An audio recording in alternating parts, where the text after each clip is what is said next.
Excellency Sheikh Miyasa, distinguished guests, ladies and gentlemen. First, I would like to welcome the globally renowned artist Luc Tuymans, who is exhibiting for the first time in Qatar and the region. I am confident that you will make a significant contribution to the contemporary scene of Doha. I would also welcome Dr. Nicholas Cullinan, who is currently the director of National Portrait Gallery in London, but has also directed many successful exhibitions in the past and has lectured and published internationally. I seize the opportunity to thank Qatar Museum and Her Excellency Sheikh Miyasa for inviting me to be part of this distinguished panel and to exchange our views over the exhibition. It is very obvious that Tuymans' work has been affected by human issues and more specifically, international affairs. It raises important questions on a global economic and political power.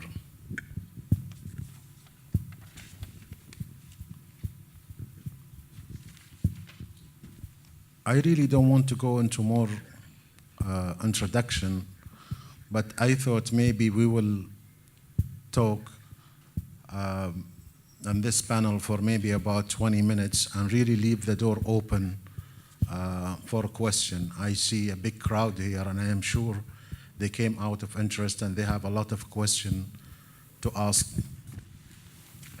our guest of honor here.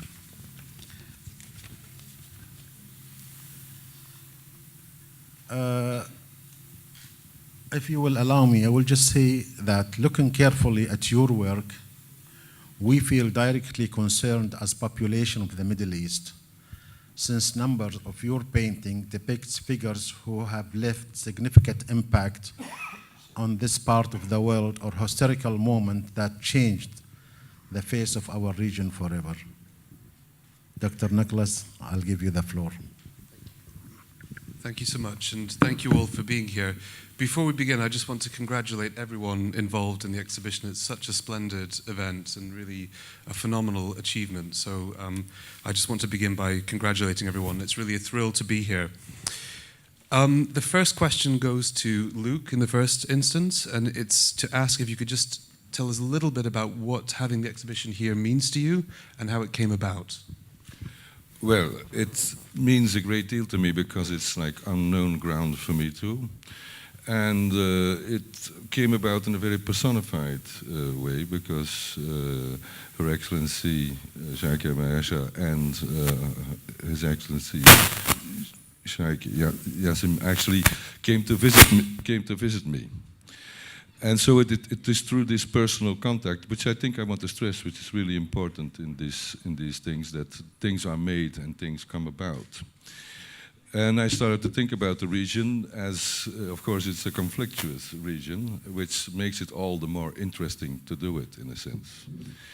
And it also is a show of a certain magnitude that makes it also symbolic and important. And I think, especially in the terms of Sheikh Miyasa, it's not self-evident to do these things. It's really an effort that's been made.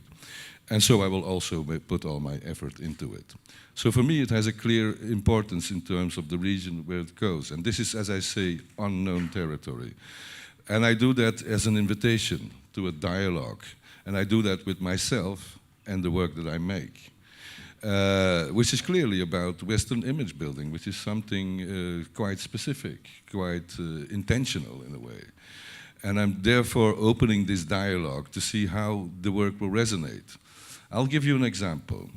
When I did the show in the Tate Modern, there was this, because I mean, there was this resonance, but the most beautiful compliment you can get, I got it from a kid who was 7 years old who saw my show and sort of was impressed by it and gave me a drawing.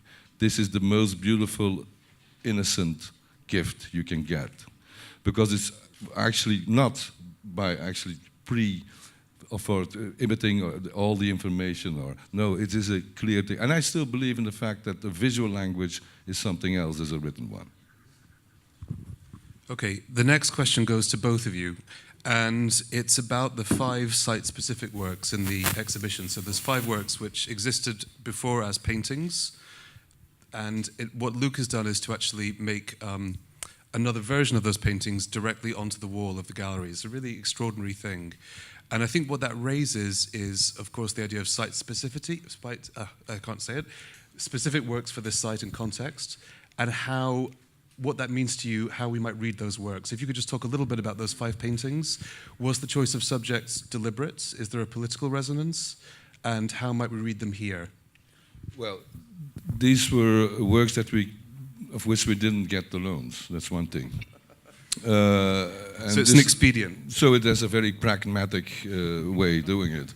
I've already made about 100 wall paintings out of different necessities, because of transportation, or there was no money, or whatever. In this case, it was even more than that. It's also what the imagery was. It was an imagery that was chosen for this show. And I decided then, instead of repainting the paintings, I would go back to the source material. And the source material are press photographs out of the press. For example, there is the image which is called Egypt. The painting is also called Egypt, where you see 3 days before the Gulf War goes on, the last attempt of Mubarak to stop the war. You see the hand of Colin Powell, which is stretched. You see the glass rim. You see the hand of Mubarak, who is sort of defeated and laying down. I chose also in the image, in the painting, not to choose the figures. I was really interested in this language between the hands and the disconnection, and a connecting line, but as also disconnecting line between those things, and the failure of diplomacy. So this was a clear image. The other image is an image that shocked me because it reminded me of something like the First World War. The idea of the image of the clear conqueror, with the American Navy SEALs in one of the palaces of one of the sons of Saddam Hussein. And then there was another image, which is actually the power plant where the Israelis actually make their missiles. And actually that painting is in the museum in Tel Aviv. And then there was an image of a demolition of a building in '95, which is also a painting, which is owned by the MoMA. We also owned the painting of Condoleezza Rice, which was in the show called Proper. And of course, when it was shown next to, in that context, it immediately resonated to 9/11. So there are eldest elements. But what I'm trying to say is that what's important is I did it in the blue color. And the one image that takes it all in a different direction is the image where I come from the sea. The image of Ostende, which a lot of people actually like. It's a phosphorus image of blue. The blue is important because it's printed matter, but it's also ink. And it has the element of space. Do you want to speak to that point as well? How we read those works here, how the meaning or the context shifts according to site. Excuse me. It just happened that when we talk about this particular painting of Mr. Mubarak and Mr. Powell, it happened that I represented my country as ambassador in the United States at the time. And before that, I was also ambassador to Egypt. So I really know both sides of these two words. Sometimes I will just explain this. In the real life, what you see really is not what you get. What it means, sometimes as individual, when we look at the news and see a specific moment, what are we seeing really there? What is behind it? What we seeing is the real truth? It's only part of the truth.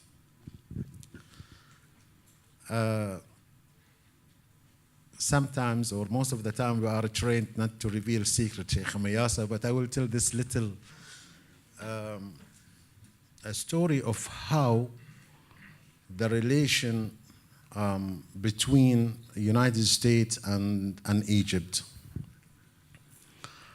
And mostly does the US really dictate sometimes its policies in specific countries or in specific individual? I would say yes. We might not talk about it, but it goes there. So portraying these two hands in that manner, it really tells a big story. And I just have said, yes, I think it indicates that somebody is telling the other how to conduct things in the proper way. I think that leads directly to the next point, which is one of the more pressing questions to ask, which is about titles. And so, of course, the title of the exhibition here is Intolerance, which is a title of a work from 1993, which is a still life painting. It nods to the work of Morandi. I understand it's a series of vessels that your mother owned, that you painted. Yeah. And also it relates to a film. And so you might talk a bit about that, but just before we get into that, what I want to bring up is this slippery relationship between what we see and the title given to it. So for example, there's other works in the exhibition, an early work called Child Abuse, which does not depict the subject, it's essentially abstract. Other almost abstract works are called Embitterment. And then equally, there's another painting in the exhibition called The Heritage, which is of a man who looks rather banal and ordinary, and yet has a very specific history and meaning for you. And so I wanted to ask how careful we need to be about the title-image relationship in the exhibition and what the overall title signifies of the exhibition, if anything. Yes, I mean, when I started out showing my work, I started to give them titles, which was actually not done. It was more like it should speak for itself and so on and so on. But sometimes the title is just saying what is depicted, you know? And sometimes the title is just, what is this? Sometimes the title is actually something else, which opens up the possibility for a sub-image that's even not painted. And of course I come out of the tradition, and we all know René Magritte, who actually had the one painting of the pipe, on which it says "Ceci n'est pas une pipe," which means this is not a pipe. Of course not, because it's the image of a pipe. And in that sense, actually, what is this? So in that sense, it's actually, I thought it interesting to do. Now with the child abuse, it's actually because when I showed it to somebody thought about that, and I kept that. So there is in that sense, an on and on, some kind of tight and loose situation. Now the title of the show, Intolerance, is of course also a film by W. Griffith, which was a big production in 1914, which was also about Orientalism. It was with real elephants, and it was like the biggest film production at that point. It was also a big illusion, because film is an illusion. But the title Intolerance also incorporates the opposite, which is tolerance. Like I did the show where the Condi painting was in, and the demolition painting was called Proper, which implies improper. Actually, in my language, proper means actually like hygienic, you see? So there is different elements that play out in that situation. And they have to be taken in an ironic way, in a double way, in a sort of devious way in a sense. Then, in the larger picture, seeing the fact where Western imagery building comes from, it comes from a region that has sort of postulated its powers through religion, through wars, and through highly, significantly violent and decisive technology. This is the element of survival, in a sense. And so, if we go back to the Renaissance, where we see the warlords acquiring culture through the Michelangelos and the Leonardo da Vinci's, that is an interesting point too. So in that sense, the whole idea of intolerance is a far bigger concept. And my work is also not just one thing, it's several things. When I make a painting of Condi, it's not just to criticize her, it's also because I'm genuinely intrigued about the fact that she is so contained. The fact that also that she is an aberration within this Bush legislation. And historically, she made the right choice because the Republican Party abolished slavery, not the Democrats. On the other hand, I mean, what did she add up to? We never know. And maybe my painting will even surpass the importance of Condoleezza Rice. I also have to say, and I always say this, politicians die, art never does. And in that sense, there is a clear signifier, a clear difference between what politics can do and what culture can do. Culture goes over barriers, over regions. And this is actually what the show is about. The show is like an engine. You have the round circular space which we decidedly made in a specific color. A color which is night blue, which is a beautiful color. It's a color about space. But it's also a color that's intimidating. It's on the wall, the first wall of the building. You already see part of the image, which is an image about illusion. It's an image about, actually, a theme park made by Walt Disney, but it was also a utopic idea of trying to make the perfect world, so to speak. This, of course, always will be a failure, but it is an attempt. This is the main engine. From there on, the imagery starts. There is also a clear, decisive point why the images are painted on that spot, site-specific, right before you go into a more darkened space where you will see the drawings, where you see the preliminary thought in order to come to a painting. So what I'm trying to give you is an aspect of time. And when I still remember when the very first Gulf War started, what I was the most afraid of was the rhetoric. The rhetoric of Islam that goes over events. And it has been proven right. There is a prophecy into that. Now, my paintings will surpass me, which means, in effect, there is also something with painting, which is a slow medium, that will work with time, through time, over time. And think up to my time, probably, yeah? And do you want to speak to this point as well?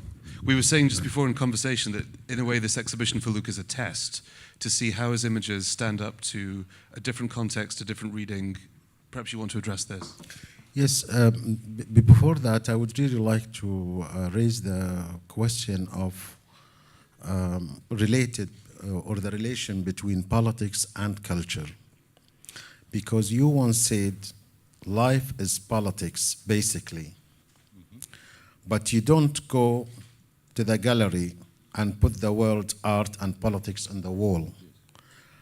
How do you decide what to put on the wall? Something else. So it could be a painting, it could be an image, it could be something that actually, yeah, I mean, it could be an element of decoration. In my case, that would not be the case, of course. But I mean, the thing is that it for sure will make a more diverse statement, a more bilateral, a more sort of like layered statement than just that statement, because that statement doesn't mean anything. But what I actually meant is that a work of art cannot be loaded up politically from the start, because then we are talking propaganda. But a work of art can have a special political stance at a given moment in time. And equally, you don't control the reading, that the reading constantly shifts according to the period in which it's seen. Yeah. So a painting is never fixed. No, of course not. Sorry, of course not. Because in fact, listen, when my show went to 4 spots in the States, the minute I held it together to show it in the Palais de Beaux-Arts in Brussels, and the day I had my opening, my country won the world record without a government. So I'm in front of the entire international press. What do they ask? What do you think about Belgium? So this is what I mean. But at that point, the whole Flemish element of nationalism came up again. There's this flag painting of me here. And that was painted in '95 out of disgust of a xenophobe Flemish nationalist party. But at that point, there was a new party, was swallowed the other one, and was very important in this crisis. So there, it becomes again important. So that is what I actually mean. It's a rotating of elements, as it also is a layerment in how you can perceive. And the perception changes all the time.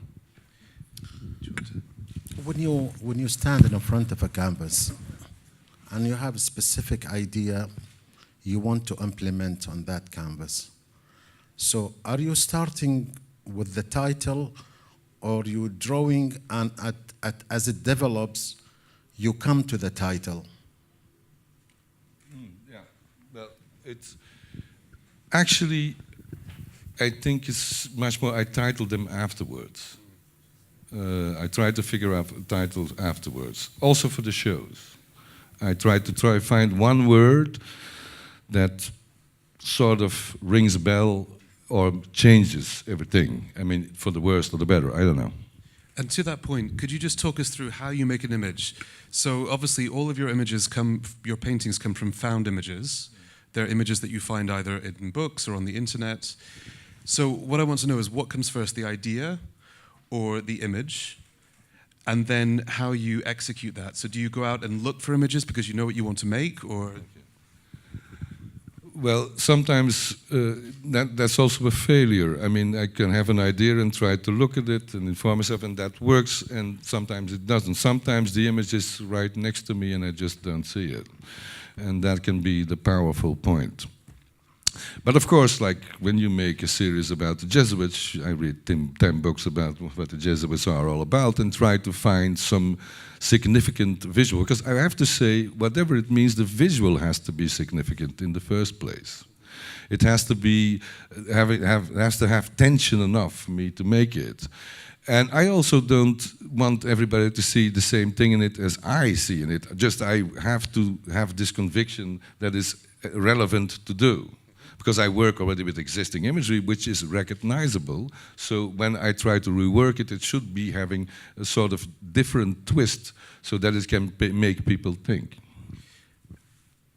Do you mind if I just jump in? That relates to the next point, which is in the exhibition, which I believe is the most comprehensive exhibition of your work that's ever been staged. So for the first time, you could really chart the way that your work has developed from the inceptions to now.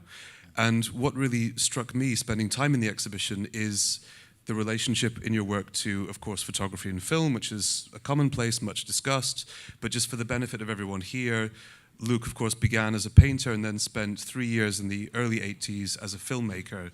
And so there's a very important relationship in your work, not just to photography, but also to film. But what really struck me in the exhibition was the shift from analog film and photography to digital.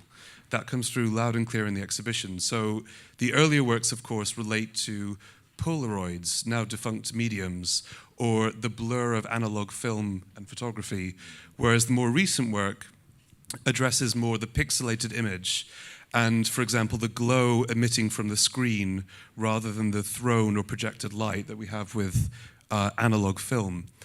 And that's an interesting point in itself, but it raises a second interesting point, which is perhaps more provocative. There's a really interesting book that was published a few years ago, which argues that digital culture, because of its reliance on pixels, is essentially Islamic, because it's a tessellated pattern, and so that now visual culture around the world is more Islamic than Western. And so I wanted to ask Luc if that chimes with him, what he thinks about that. It's the first time I hear that. But I think it's a good try, yeah. Let's put it that way. It's a bit far-fetched, I think. But I mean, any image is, and this is, we're talking about the thin line between abstraction and figuration. I think the line between abstraction and figuration is very thin. And so even a person like Mondrian, who was deriving through actually what you just said, not pixels, but actually chopping up the image, because he knew in 1925, when you have industrialization going as full speed, he knew that the world as a whole was no longer to be perceived. So you only see it in parts and particles. And that is actually also a little bit what the pixels are, in a sense.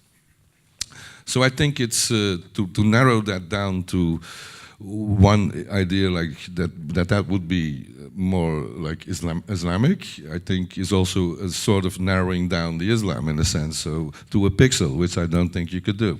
So in a sense, no, it's a bigger idea. The visual is always rather difficult to explain, otherwise we wouldn't make it. No, I think the same thing for me. I really never have heard of this before. But if we look at Islamic work, art in general, most of it is really abstract. But now to reduce that to pixels, I just don't see the relation and that explanation. I want you to explain to us how is that explained? How is that? It's not my book, but it's an interesting book. I mean, No, I but don't you have agree read with it. I haven't read it. So please tell us a little bit, yes, about how did they relate pixels to yeah, tell us, please. Well, it's what the book argues is that obviously the 20th century was dominated in essence by film and photography. Those were the prevailing mediums. Painting existed, and this is another discussion to have, the relationship about painting to film and photography, but I think we've covered it. And what film and photography is based on is celluloid film, which is biological. And so what you have is more of a blur, because if something happens in the film and it degrades, it blurs, it doesn't fragment. And now in digital culture, and this is what many artists are responding to, the pixel is a tessellated pattern that fragments into blocks, basically. And so I mean, I agree, it's a little bit reductive, but it's an interesting point to situate Luc's work in, because what comes through in the exhibition very clearly is this shift from the early work, which relied on analog film and photography, to digital media. But anyway, I think we've already been speaking for about half an hour, so we should probably open it up to questions at this point. Otherwise, we'll go on talking quite happily. But are there any questions in the audience? Raise your hands. Don't be shy. Otherwise, we'll go on speaking. A question over there. Hello, thank you. I have a question regarding your role as the artist and your involvement in the curatorial process of making the exhibition, which I understand is quite strong. Mm-hmm. Yeah, I am pretty adamant about that. Probably intolerant. So the thing is that I've virtually, even with the collaboration of curators in terms of a concept, virtually put up and installed all my shows, which by now 120 solo shows. Group shows I don't do anymore. But especially because it is quite a specific thing for me. It's also like, that's also the kick, you know, that kicks it off. I mean, otherwise it would be really boring to see the same paintings all the time, again and again and again. As you can see here, the show is not put into a chronological order. It's put into pockets of meanings in different spaces. And what is interesting, that has to do according to the space. This is a totally different space as the Haus der Kunst, so not every painting will work. And it's interesting to see how small paintings, formats will work in this space and how they can hold the space. This is always a fight, because people think it's just easy, you just hang the painting on the wall. No. It's important where you hang it. I had a fight once with a German who wants to hang everything in the middle. I said, no, we're hanging it off, because it's going to find its own spot in the wall, and there it's going to stay. And this is where you feel, and this is like millimeters, where you feel the precision coming, where you feel something, how the work, although it is still, it starts to move. My work is all about silence, but filled, mute. It shouldn't remind you of sound, nor music, let alone the sound of music. So it is actually really important how they relate to each other. And therefore the whole show is also one image. Every show in a gallery, which is the first time it's shown, every work should be in its own right an important work, but it should also as an entirety within all the group of images be one sort of solid vacuum. And this is maybe also the element of the resonance of the film, the idea that film gave me, the fact, but there is a similarity between film and, for example, painting. If I would be a photographer, I would be too late. But with filming, as well as painting, I can approach the image through the lens and I can paint away. So. Okay, are there any other questions from the audience? I have one that follows on from what Luc just said, but anyone else? Raise your hands. Okay, I'm going to jump in. So one thing I want to ask, the other really important thing about the exhibition is the role of drawing, which for me is a revelation, to have all of these drawings that relate to the paintings, and not just drawings, but also essentially dioramas, the work Arena from 1978, which I've never seen before. I wonder if you could just talk us a little bit through the relationship of the drawings to the paintings and how they work. Well, some of the drawings are made as preliminary exercise to, of course, come to the, like you see the rear mirror. There's, for example, the watercolor of the rear mirror was, of course, made first. And also it goes vice versa, because I mean there are these prints that I made, which were made, the etchings, which were made after a lot of watercolors, and again I made a Polaroid again, and so on and so on. And then eventually these prints lead to a painting. So already sort of finished object. So it's a little bit vice versa, but I think most of the time that's the thinking process. And in coming to the idea of, because you mentioned digital and so on, I don't think it's important to fight new media, because you're not going to win that. You're just going to put them into the toolbox. And the specificality of a painting is as such that it has a physicality and a sort of time zone and a mind of its own. Yeah. If I may also pose a question to you, sorry, audience.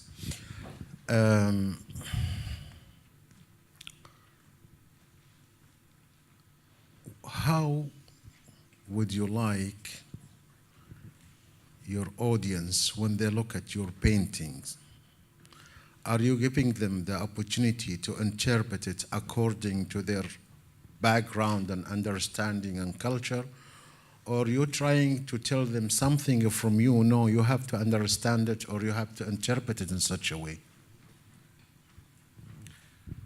No, I leave that open-ended in a sense, and I already said that for me it's important to make it that I have this. I don't, and I already said before, I'm not going to ram the same meaning through anybody's throat in the same way. So it's just that it's more interesting to see what other reaction can come up, what other idea it will trigger. That's why we do shows. That's why I show my work. Otherwise, I actually wouldn't do it. Okay, we have about 10 minutes left, so I'm just going to start the conversation again with one question and then give the opportunity for anyone from the audience to ask any final questions. The question I really wanted to ask Luc was, seeing this exhibition, which is the most comprehensive survey of your work, does it change how you think about it? Are you thinking differently about it? Well, every exhibition seems to be the most comprehensive that I've made, because that's how they advertise them all. So, what can I say, right? No, of course it's not comprehensive at all. It has to remain incomprehensive. There was this question to talk more about the politics in my work, because I already did that in a sense, and I want to say one thing. It's not me, it's the politics that come to me, which is really weird. So life is politics, you know, just every human transaction you do is political in a sense, because it has consequences. What I'd like to say, in art, that's a little bit different. It goes into a different time zone. And it can have political consequences, but it's mostly a symbolic world. And that symbolic world can have critical mass. If we think back to what in my civilization, let's say Rome, what was the most political painting of the first hour, it would be the painting of the execution of one of the May paintings of Goya. What do we mainly see? We see a sign. Not the X-Files, but we see a sign that blocks off, and that particular sign is the sign where one protects, but could also be wounded. And in that sense, for me, that was the starting point. It's after that people like Manet saw it, or Jeff Wall saw it later on, and I saw it, of course. These paintings were not made to be seen. They were in the royal palace, and they were made to save his neck, because he, of course, had sort of intrinsic relationship with people and officers from the revolutionary French army that, of course, by then, when the kings came back, so we made two paintings, one of the uprisal and one of the execution, which was the onslaught of the French army. Another painting that could be slightly interesting, and which we own in Brussels because it was left behind, and this is the closest painting that you can come to power in terms of propaganda, is The Death of Marat by David. this is the most diabolical painting. It is propaganda. It is, the slit is very small. What is written on the paper is not true. And he did it twice, because he also did Napoleon, in a way. So in a sense, this is what's interesting. I don't know if that's interesting or relevant. Yeah. Should we see if there's any questions from the floor? Yes. Are there? Yeah. Okay. We've got two here. So if you can just wait for a mic. Okay. The gentleman just over there. Hi. I'm thinking about space. Obviously, with Doha aside, if you think about where you've exhibited your work all over the world, what would you say? What would you say was the most inspirational space? I mean, I've seen some of your work exhibited in London, at places like the Saatchi and the Tate. But where in the world would you say has been the most inspirational for you? Well, this is, although it's a temporary space, it's an amazing space because you can create daylight which isn't even there, which is insane. The other space that is, and it's also the exact same height as the space which was kind of inspirational, which is the Haus der Kunst in Munich, which was built after 1933, and although a fascist building, has an empowering impact, and you have to resist that, you have to fight that. And those are the interesting spaces. They're not necessarily the greatest architecture, but in this case, the Haus der Kunst was developed by an architect who made cruisers. It's like a corridor. And I'm clear and I'm very suspicious that Herzog de Meuron come out of that Rome, you know. So that's this element of the corridor going on forever is an interesting space. And so, well, every space is different, and I think the work has to be versatile enough to do that, to withstand that, to deal with that. I don't want to build walls in it, and I don't want to disfigure the space. No, we'll work with it as it is, and that is the challenge. There was another question just over here.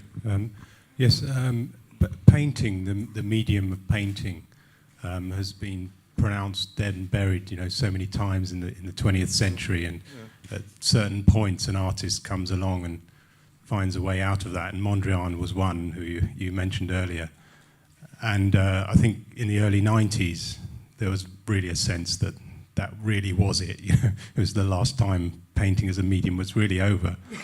But then from, I guess, around about 20 years ago, as early as 20 years ago, you were one of a handful of people, a handful of artists who were being talked about as really not saving painting, but finding a new way to use that medium to express the condition of the late 20th and early 21st century. And I just wondered, as a painter, once people started to talk about you in those terms, you know, do you stay aware of it? Do you deal with that? Do you try to forget about it? Or how do you live with that knowledge, shall we say? Basically, this is a ludicrous misunderstanding of critical articles that have been misinterpreted. Every medium has its capacity and specificality. My clear answer, standard answer for the last 25 years was, I do paint because I'm not naive. Painting was the first conceptual art form, be it in a cave or a grotto. It is the first way of thinking about imagery, and it still is. And look at now, how much painting do we have? It's still the most powerful artifact. So there's no naivete there. It has never been dead, it's just been luring all the time. And to give you another idea, how impalling the impact is of a painting. Once, during the ex-Yugoslavian wars, there was a photographer who won a prize, the World Press Photography Prize, because he blew up a painting of a mother with her dead son, and it was a Pietà. This is how painting functions. It is iconic, and therefore it is there. There is no naivete. I mean, don't think that the cave painters in Lascaux were just about figuring out how to hunt. No, it was a symbolic move with a symbolic importance. And it was already then highly, highly sophisticated. Do we have any final questions? We have one there. This will probably be the last question. Thank you. So my question is for Ambassador Ad-Difa, and it's quite a specific question. I mean, a little earlier, you touched upon the overreach between politics and culture, and you spoke a little bit about Colin Powell, his in terms of politics, and Condoleezza Rice as well, since they have been a part of our artist collection before. So, in the sense that you have the art aspect as well, but you also have the political aspect, having that political background, being an ambassador yourself. So how do you see that kind of being, I don't know, important to the specific topic that we're talking about, but also how important is the topic of the collection also to Qatar today, and how that fits into the Qatari case and the Middle Eastern case specifically? By the way, the young lady who just asked me the question, she happened to be my daughter.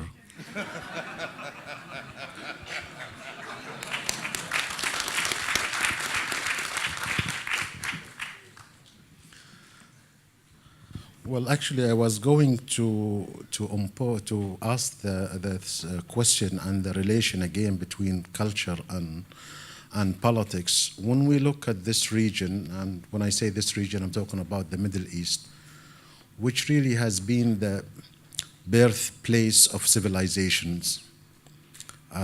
Most religion came from this part of the world. Culture also, first civilization started in this part of the world.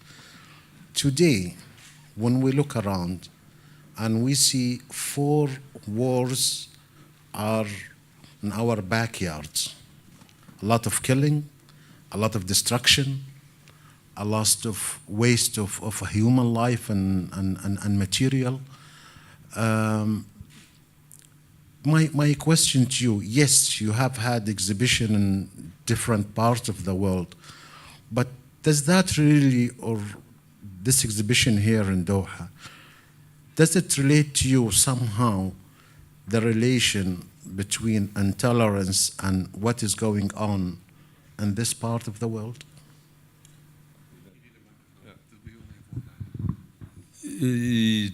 Yeah, of course it can relate in that sense, because there's always been intolerance, basically.